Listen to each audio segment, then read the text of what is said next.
случващи се също създадаха някакъв проблем, но смятам, че сега ситуацията не позволява, а и мисля, че той няма намерение да ревизира тази своя позиция. В крайна краща, аз мисля, че е по-добре всеки да отговаря за това, което прави.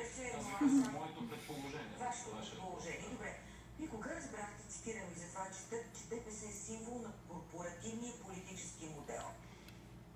Да, аз разбрах един от първите. Как го разбрахте и кога?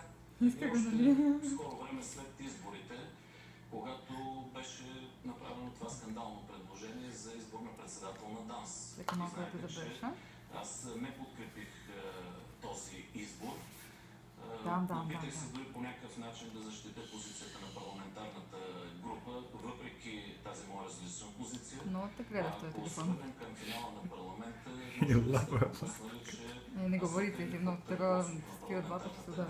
Когато ДПС поиска да назначи заместник на Искра Михайлов. Защото това беше поредица от кандидати, които особено след европейските избори, те се опитаха да превезат ролята на БСП като мандатно носител, да сложат клеймо върху цял период от новата българска история, социалистическия период, и то при положение, че това трябваше да стане в момент, в който те бяха заинтересовани от промяна в правителството. И мисля, че в това отношение БСП категорично трябва да отстоява своето политическо достойнство и всеки един политик, особено на ръководни позиции, да налага това разбиране за политическо и лично достоинство. Една скоба да сложим в това, което вие казахте преди малко. Вие наистина бяхте един от тези, които не подкрепиха тогава избирането на Пеевски.